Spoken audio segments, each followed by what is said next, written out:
bienvenue pour cette exploration des services de plomberie à Sion. On va regarder ensemble des notes, des articles qui pointent des spécificités bien valisiennes. Oui, comme l'eau très calcaire, par exemple.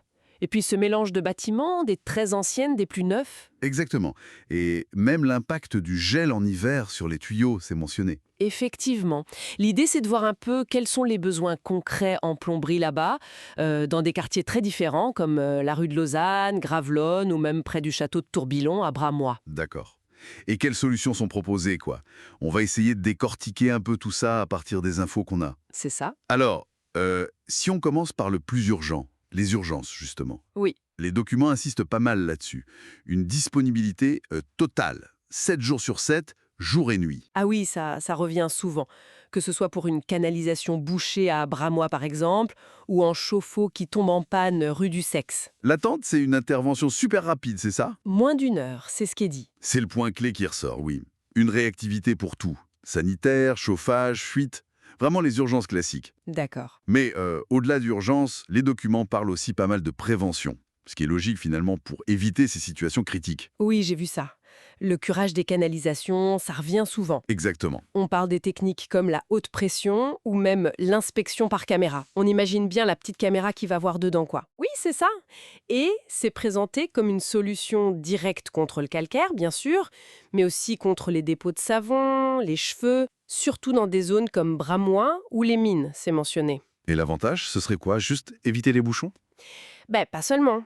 Éviter les bouchons et les mauvaises odeurs, oui, mais aussi, et c'est intéressant, prolonger la durée de vie des installations. Ah d'accord. C'est un peu de l'assainissement préventif, si on veut, pour garder l'infrastructure en bon état plus longtemps. Et ce fameux calcaire, alors, on comprend que c'est un vrai sujet en Valais. Ah oui, l'eau dure. La solution qui revient tout le temps dans les notes, c'est l'adouchisseur d'eau. Tout à fait. L'eau qui est très chargée en calcium, en magnésium, ça peut vraiment abîmer la robinetterie, les chauffe-eau, tout ça. L'usure est plus rapide. D'accord. Donc l'adoucisseur, qui fonctionne souvent par échange d'ions pour enlever ces minéraux, il est vu comme une protection et même comme une source d'économies à terme. Et le service comprendrait tout, le conseil, la pause? C'est ça. Conseil, installation, mise en service. Que ce soit à Saint-Léonard ou plus haut, vers le Maillan de Sion par exemple. Bon, passons au projet un peu plus conséquent. La rénovation, les réparations. Oui, Côté rénovation, on lit pas mal de choses sur les salles de bain. Rue de Comté, à Plata. Remplacer les équipements, mais aussi remettre aux normes suisses. Ça veut dire quoi, concrètement, ces normes? bonne question. Les normes suisses, ça touche souvent à la qualité des matériaux, c'est certain, mais aussi à la sécurité. Par exemple, des systèmes anti-brûlure pour les douches ou des clapets anti-retour pour éviter que l'eau sale remonte.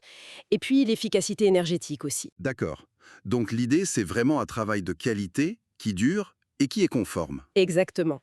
Confort et conformité. Et pour les réparations plus ponctuelles, Un petit raccord qui fuit, un problème de pression, des bruits bizarres dans les tuyaux. là, ce qui semble important d'après les notes, c'est d'abord de bien diagnostiquer le problème, pour éviter les réparations qui ne tiennent pas, quoi.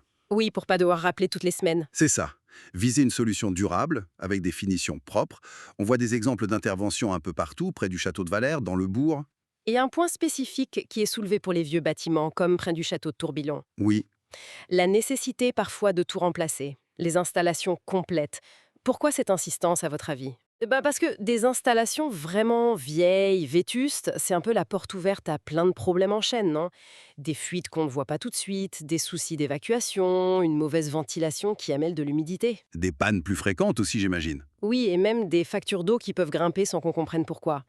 Donc là, il s'agit carrément de changer les tuyaux, les robinets, les siphons, pour retrouver de la sécurité et de l'efficacité. Ok, je vois. Abordons les aspects plus pratiques, qui sont dans les notes. Le coût, évidemment. Toujours la question clé. Il est bien dit que les prix varient énormément. Entre une urgence la nuit et une rénovation de salle de bain complète, c'est pas la même chose. La transparence est mise en avant. Et c'est fondamental, ça, pour la confiance.